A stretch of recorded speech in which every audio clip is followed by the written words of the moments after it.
suis enfant de Dieu. Libéré par le sang de Jésus.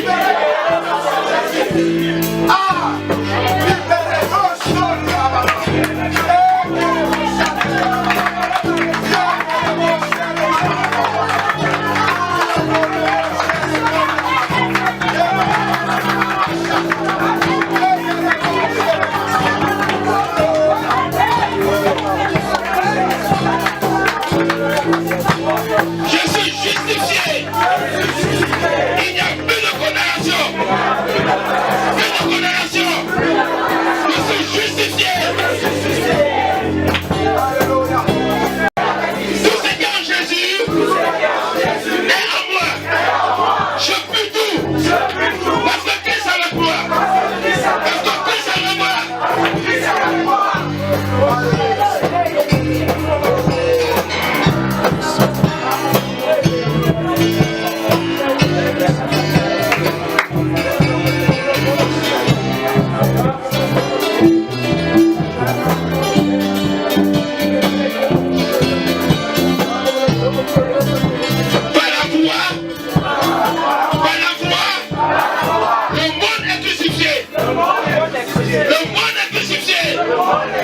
Je ne vis plus pour le monde.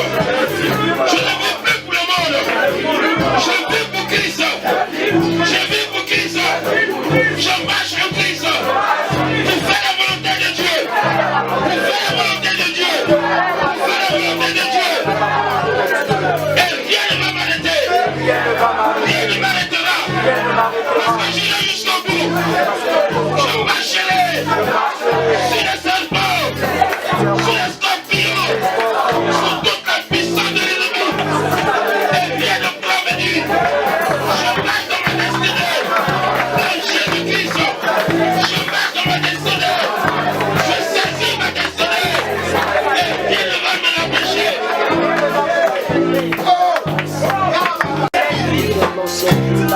La vie de l'homme ancien. Je rejette. Parce que je suis une nouvelle créature. Je marche dans l'autorité de Christ. Et je saisis ma vie, la vie divine. Elle coule à moi. Elle coule à moi. Elle coule à moi. Au nom de Jésus. Au nom de Jésus. Toute maladie. Toute maladie. Sors de moi. Au nom de Jésus.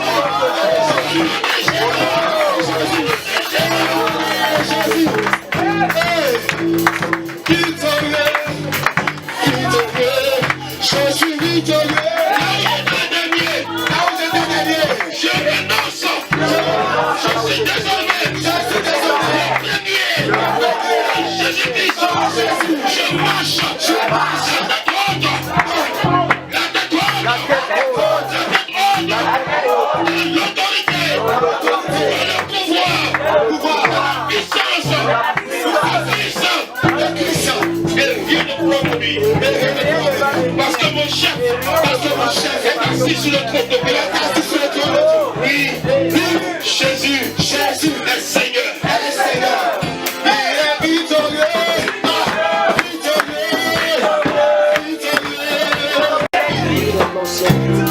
La vie de l'homme ancien. Je rejette. Parce que je suis une nouvelle créature. Je marche dans l'autorité de Christ. Et je saisis ma vie, la vie divine. Elle coule à moi. Elle coule à moi. Elle coule à moi. Au nom de Jésus. Au nom de Jésus. Toute maladie. Sors de moi. Au nom de Jésus.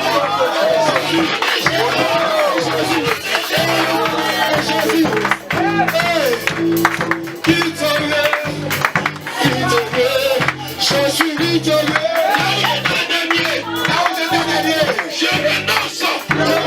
Je suis désormais premier. Jésus-Christ. Je marche. La tête haute.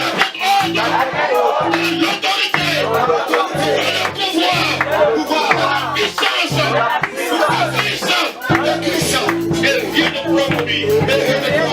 Parce que mon chef est assis sur le trône de paix. Oui, Jésus est Seigneur. Il est victorieux.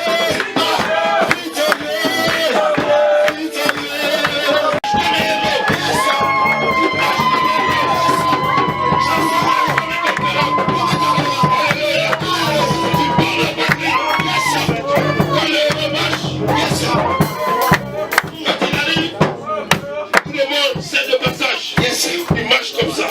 Yes, comme ça. Yes,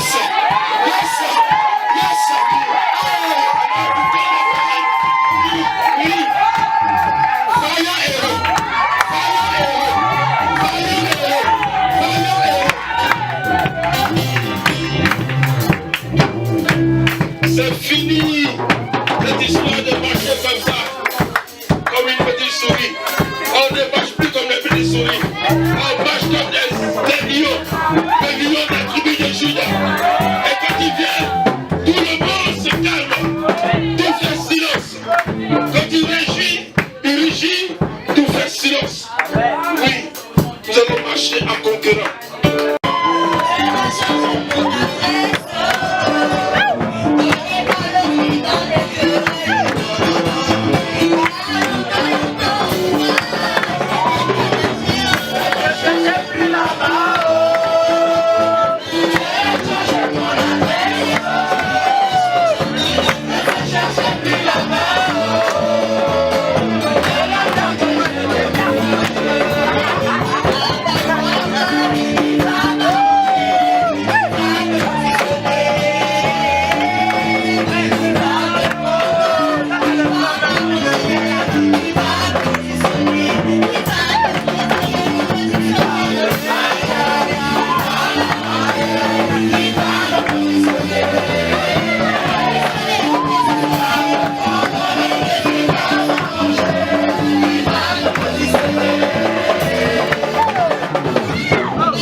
que parce qu'il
pour montrer son excellence. Tout ce dont j'ai besoin, je veux l'adorer. Je sais qui je suis.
commencer à prêcher sur...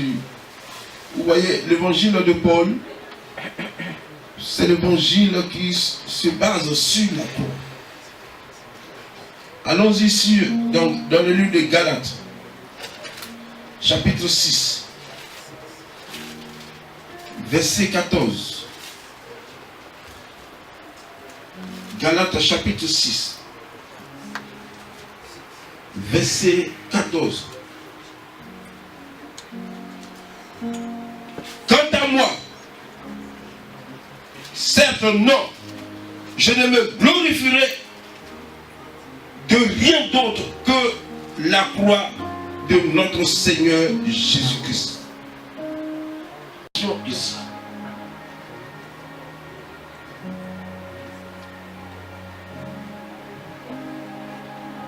Nous avons étudié la philosophie, on parle de la sagesse de Socrate, de Newton, qui encore, quels sont les philosophes? Où sont les philosophes, hein? Platon, Aristote, René Descartes, Hegel. Aristote, ouais, Hegel. Tout cela, ce sont des grands philosophes. Regardez. Dieu a créé Adam et Ève. Il les a créés parfaits. Ils étaient parfaits. Ils étaient parfaits. Il leur a confié tout ce qu'il fallait. Il a créé la terre, il a créé tout. Et lorsqu'il les a créés, il a dit, voici, j'ai créé tout ça pour vous. Mais vous devez dominer sur tout.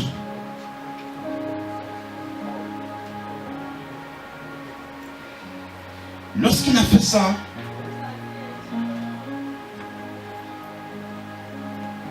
dans le ciel, s'est passé quelque chose. Il y a quelqu'un que Dieu a créé aussi, à qui Dieu a donné de pouvoir avoir, de briller. Il s'appelait Lucifer. Il brillait. Il chantait les louanges de Dieu. Il était tellement glorieux que quelque chose est monté dans son cœur. Parce qu'il faisait la différence entre tous les anges. Et il se voyait tellement grand, tellement beau, tellement intéressant. Et que les anges même l'appréciaient. Alors, l'orgueil est monté dans son cœur. Et il a dit, il va se mettre à la hauteur de son Créateur. Et la parole dit que il y a eu guerre dans le ciel. Et ce Lucifer-là a été précipité. Animaux, tout ce qui est sur la terre, vous êtes les maîtres. Je vous le confie. Et ils étaient là. Il y a quelqu'un qui est jaloux, qui est venu sur la terre et qui voit que Dieu a donné tout ça à l'homme. Lui, il a été précipité, il a tout perdu. Il est question de se faire quelque chose. Il va venir avec ruse. Avec ruse, ouais. Il va venir vers l'homme et la femme. Il va les séduire. Le simple fait qu'ils aient accepté. Le simple fait qu'ils aient accepté de pouvoir obéir à ce qu'il a dit, a fait qu'il y a eu une rupture entre Dieu, l'homme et la femme. Il est venu, il a dit à Ève, Dieu vous a-t-il dit? Oui, Dieu nous a dit de ne pas manger de ce fruit, parce que si nous mangeons, nous allons mourir. Alors, il va dire, vous n'allez pas mourir, parce que Dieu sait que si vous mangez, vous allez avoir la connaissance du bien et du mal, et vous serez comme lui. La ruse. Ils ont obéi la mort est entrée en eux, la mort a pris position de leur être, ils sont séparés de Dieu, l'esprit est mort, l'âme, on ne parle pas, ils sont devenus autre chose. Ils ont commencé à voir tout ce qu'un homme qui a peur, un homme qui est... Et vous voyez que lorsque nous sommes nés, toutes ces choses-là se manifestent dans nous. Une fois j'ai dit, quand vous prenez un enfant qui vient de naître, il commence à grandir dans cet enfant. Les parents peuvent se poser, mais comment est-ce qu'un enfant qui n'a même pas appris la rébellion, il devient du coup rebelle? Tu lui demandes, il dit non. Tu dis ceci, il dit non. Et tu le tapes, et tu tapes. Ainsi de suite. Le mal est ancré en l'homme.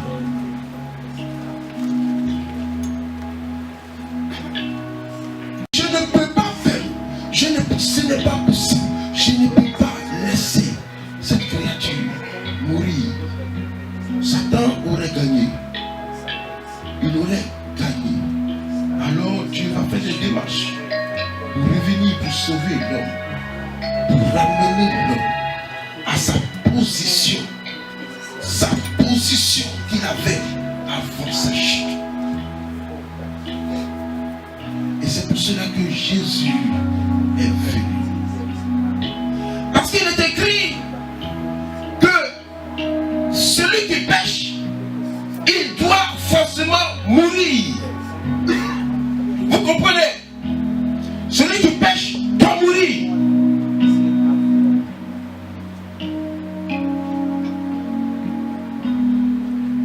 Donc l'homme était condamné à mourir. Mais Dieu aime l'homme. Mais il est le Dieu de justice. Vous comprenez? Il est le Dieu de justice.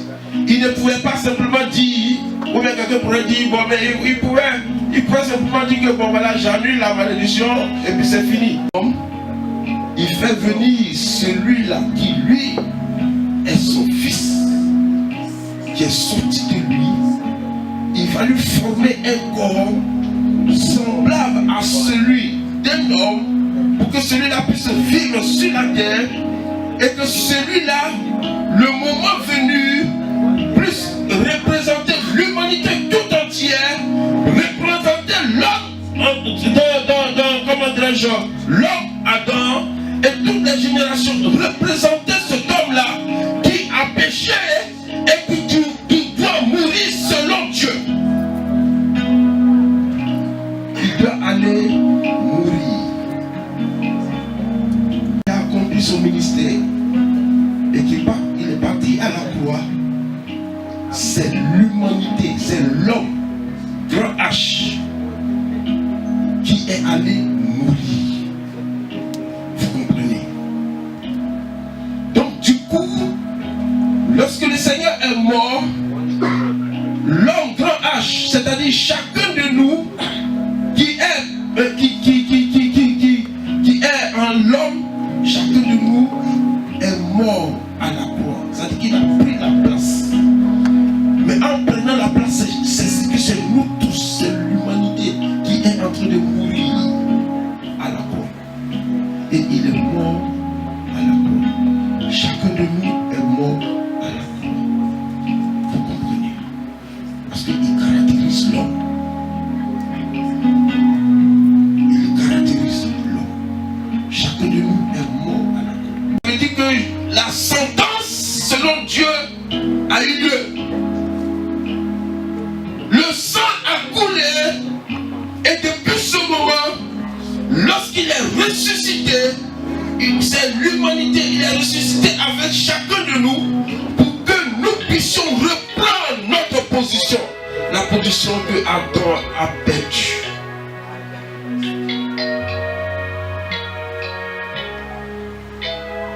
A perdu, a été redonné. C'est pour cela qu'il est dit en Jésus-Christ, nous sommes vainqueurs sur le diable. Il n'a plus de pouvoir sur nous parce que nous sommes morts en Christ. rachetés. Donc Dieu nous redonne notre position. C'est pour cela qu'il a dit que celui qui croit en Jésus-Christ, et cela ne peut être possible que pour tout homme qui croit en Jésus-Christ, il rentre dans cette position-là. Jean, chapitre 1, nous le dit, ce n'est pas par la volonté des hommes, ce n'est pas par le sang, mais c'est par l'esprit. Tu deviens automatiquement un enfant de Dieu. Maintenant, bien-aimé, Jésus a accompli. Il est ressuscité. Il est dit dans les lieux célestes où le Seigneur Jésus se trouve, selon la parole de Dieu, chacun de nous, dans le monde spirituel, occupe la même position que le Seigneur. Nous sommes assis autour de lui. Nous sommes assis dans les lieux célestes avec Christ.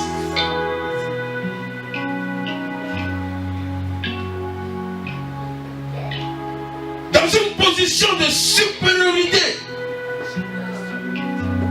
Par rapport à qui? Par rapport à qui? Qui a parlé? Nous occupons cette position. C'est pour cela que celui qui va entrer dans cette révélation, qui va comprendre ces choses, il n'a plus peur. Pourquoi? Parce que le Seigneur dira, je vous ai donné le pouvoir de marcher sur les serpents, de marcher sur les scorpions, de marcher sur toute la puissance. Il n'a pas laissé une seule puissance. Toute la puissance de l'ennemi. Et rien ne va vous nuire. Vous comprenez?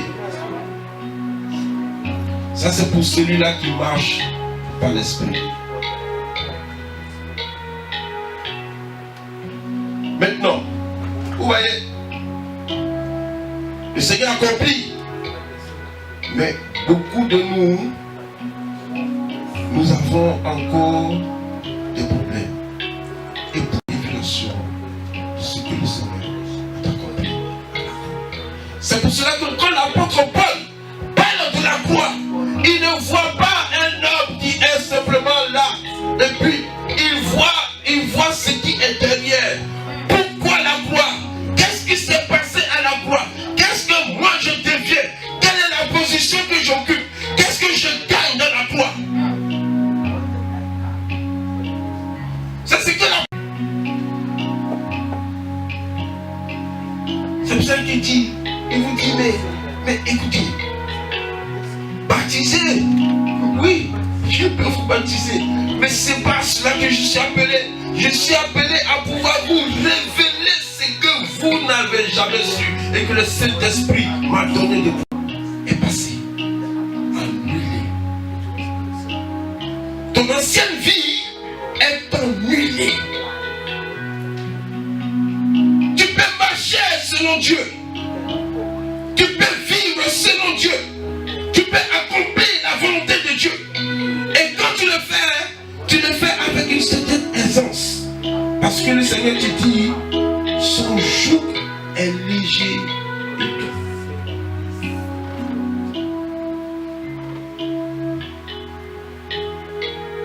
Maintenant, je vais vous dire ce que j'ai dit avant-hier, dimanche. Regardez.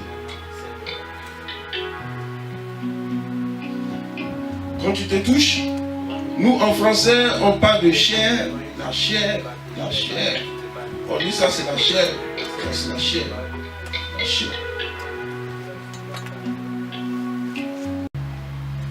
Ce n'est pas ton corps. La chair, c'est une puissance. C'est pas ton corps là qui est puissant. Ton corps peut avoir quelle puissance? On dit que ton corps est une enveloppe dans laquelle tu te trouves. Et tu vas dire, mais une enveloppe? Oui, ton corps est une enveloppe. C'est pour cela que ceux qui passent leur temps à pouvoir embellir leur corps et puis ils pensent que c'est dans ce corps-là que c'est eux-mêmes qui sont là. Ils se trompent. Ils se trompent. Ton corps est une enveloppe.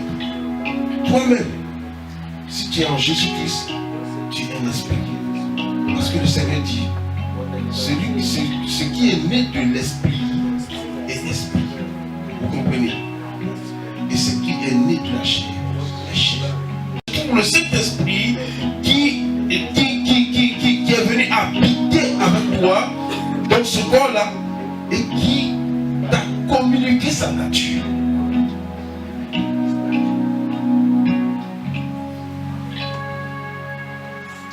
La chair, c'est une puissance qui est collée au corps, qui est dans le corps. Tu ne peux pas l'enlever. C'est une puissance. Ce n'est pas un démon. Donc tu ne vas pas chercher à pouvoir aussi chasser l'esprit de la chair. Tu ne peux pas le faire. Et c'est là que le diable passe. Toutes tes faiblesses là, ça passe par là.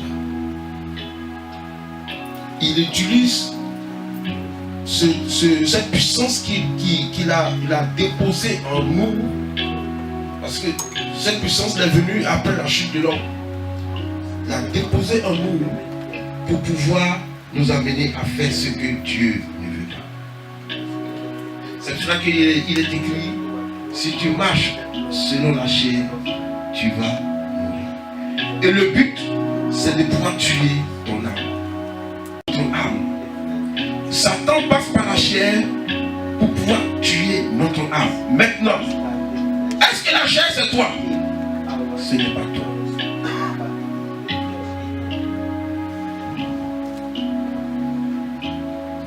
Il y a des gens qui disent qu'ils ne peuvent pas prier. Leur vie de prière. De prier pour leur vie de prière. Pour qu'ils reviennent. Et moi je vais te dire, le Seigneur Jésus a dit en Gethsémane à ses disciples, il dit, vous ne pouvez pas prier une heure de temps. Priez afin de ne pas tomber dans la tentation. Parce que l'esprit est bien disposé à prier. Mais la chair est faible. Tout ce qui est de Dieu, la chair ne peut pas l'accomplir. Elle est incapable de pouvoir fléchir genoux et de pouvoir prier. Si elle le fait, elle va contre Satan. Pour amener l'homme à faire. Donc quand tu n'arrives pas à prier, c'est que la chair a reçu à pouvoir t'amener à... Mais toi, domine sur lui. Mais Caïn n'a pas pu dominer. Son âme n'a pas pu accepter, n'a pas pu dominer sur les pensées de la chair. Et son âme a accompli ce qui est chose. L'âme qui pêche, c'est elle. Tu veux avoir une vie de prière. Tu veux prier. Tu sens la lourdeur. Tu sais que le Seigneur a dit ton esprit est bien disposé, mais la chair est faible. C'est la chair qui t'empêche de pouvoir prier. Qu'est-ce que tu fais? Tu fais le contraire de ce que la chair dit. Oui, mais ceci, tu es incapable. Regarde ton voisin. Mais lui, il peut. Mais tu es capable. Mais tu mets les choses. Et lorsque tu acceptes ça, tu commences maintenant. Tu crois que c'est toi qui es comme ça. Alors que tu n'es pas comme ça. Tu es tombé dans le piège de la chair qui t'emmène. C'est une puissance de péché et de mort. C'est tout. Elle sera détruite que lorsque le Seigneur va revenir et que tous ceux qui seront devenus faibles auront leur corps transformé en un corps glorieux. En ce moment, dans ce corps glorieux, il ne peut plus avoir de chair. En ce moment, tu pourras agir librement, sans problème. Et tant que le Seigneur n'est pas revenu, cette chair et le Satan passe par elle pour pouvoir agir. Pour pouvoir agir. Le Seigneur a tout accompli à la croix. Quand il a dit tout est accompli, c'est-à-dire qu'il a ramené l'homme à sa position initiale avant la chute. Reste calme. Cet esprit-là ne reviendra pas. Pourquoi? Parce que là où il y a le sang de Jésus-Christ, quand vous prenez le livre d'Exode, Lorsque le peuple d'Israël sortait de l'Égypte, il a dit, tu prends le sang de l'agneau et tu mets. Ça c'est le sang d'un agneau. À plus forte raison, maintenant le sang de celui-là même qui est venu, qui a payé le prix. Son sang. Quel esprit impur là qui va traverser? Il ne peut pas entrer.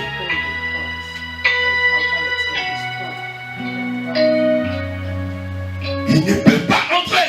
Aucun esprit.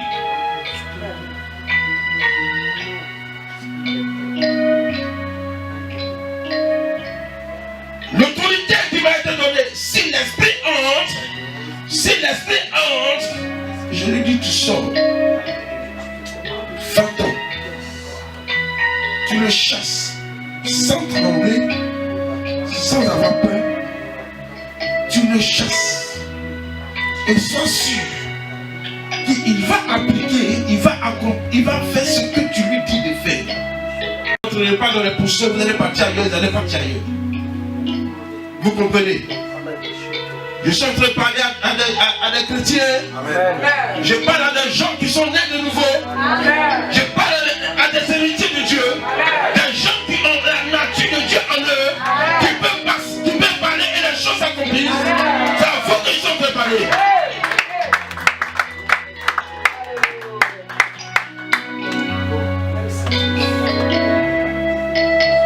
N'ayez pas peur. Le Seigneur a tout accompli pour que nous marchions dans la victoire. Je ne peux pas rester là comme ça. Et puis chaque fois en train de subir.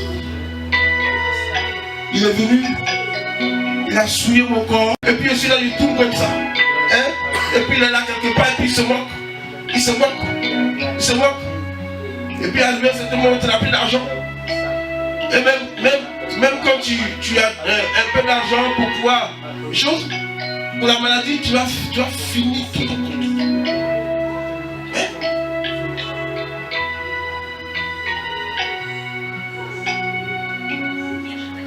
Lèvons-nous comme des soldats de Dieu.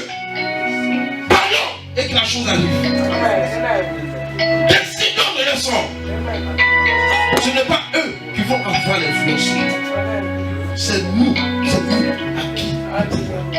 La création veut voir chacun de nous se lever et que la création dit, voici un fils de Dieu.